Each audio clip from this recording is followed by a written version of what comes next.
नमस्कार। अल्प समय गोटे सत्य कहानी शुणाई। कहानी निश्चित भाव में आपण मन को छुईब। दिने एक छोट पिला मान स्कूल रे कुनी कुनी छुआ मान स्कूल रे से माने क्लास रे थांती हठात तांको मिस बा क्लास टीचर क्लास को एंट्री कले समस्ते छिड़ा होई गुड मॉर्निंग मिस कहया लगे। मिस कहले प्लीज सिट डाउन और समस्त बसीगले। से दिन कहीं मिस को मन में किसी अलग चिंताधारा थाए। हठात मिस कहवा लगे स्टूडेंट्स बा पिला माने तुम पाखे जो पेन आ पेपर अच्छी खंडे खंडे पेपर चिरी नियो बा काढ़ी नियो से पेज से लेख कि तुम्हें तुम लाइफ रे आज पर्यंत तुम जीवन रे तुम्हें कौन करि पारुन बा करने को डरुच। समस्ते हाथ टेकी हाथ छुआ माने थिले हाथ टेकी कहले मिस मु या करि परनी मु से करि परनी मु गाई पारुनी मु खाई पारुनी मु रन करि पारुनी मु पाठ पढ़ी पारुनी मु साइक्लिंग करि पारुनी। तो मिस कहले एटा कहनी ए सब तुम पेपर रे लिखिकी मते दियो। मो समस्ते पेपर लिखा लगे एक्साइटमेंट सहित पेपर रे समस्ते छुआ माने थिले समस्ते लिखिने। मिस को बड़ डबा आनी थिले एवं समस्त पेपर को समस्त से खंडे खंड पेपर को नहीं से डबा भितर गलैबा लगे। सबू पिला माने तांकर चिट से चिरकुटी खंडे से डबारे पुरे देले। ये पिला माने कहबा लगे मिस मो चिट मो पेपर मो जहाँ लिखी से डबा भितर रहीगला मत दिंतु।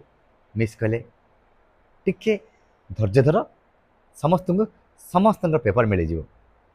हठात मिस कौन कले पिला मानक बाहर को डाकी नेले एवं से डबाटा को निजे उठेकी नहीं जाते। स्कूल पिओन को कहले स्कूल जो खेल पड़िया थाए ता पाखे गोटे बड़ गातटे खोलिया पिओन जनकर से गातटी खोली नेले। खोलला परे मिस से डबाटी को गात भितर रखीदे और माटी घोड़ाई देले। पिला माने पुणी कांदे लगे मिस मो पेपर रहीगला मो चिट रहीगला मत दियो ना दिंतु दिंतु। मिस समस्त को बुझे आनी क्लास भितर को नहीं आसिले एवं समस्त को कहले तुम जीवन में तुम आज पर्यटन जो जिन करने को डरुल कर भावुल से सब ये माटी भितर पोती हो गला। आज तुम जीवन में एमती किसी ना कि तुम यहाँ कर तुम जो जिन डरुल से काली तुम निश्चित करके देखेबी। पिला माने तापर सब घर फेरले। नेक्स्ट जो स्कूल को आसिले मिस पचारे किए कौन करनी एमती कि जड़े पिला नाला कि जी कहला मु मिस एटा करनी मुझा करनी मुझा करने को डरुची। क्लास रे एमती एनर्जी भरी एमती पॉजिटिव आंसर थिला।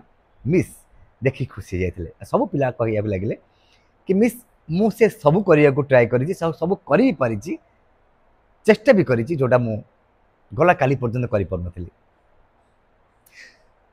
सो ये छोट पिलांकर कहानी निश्चित भाव से छोट पिला माने सहित ये घटना निश्चित भाव घटी किंतु शिक्षा आम सब बड़ मानक आम समस्त निश्चित भाव में जदि आम चाहिए एवं दुनिया किसी ना जोटा आम कर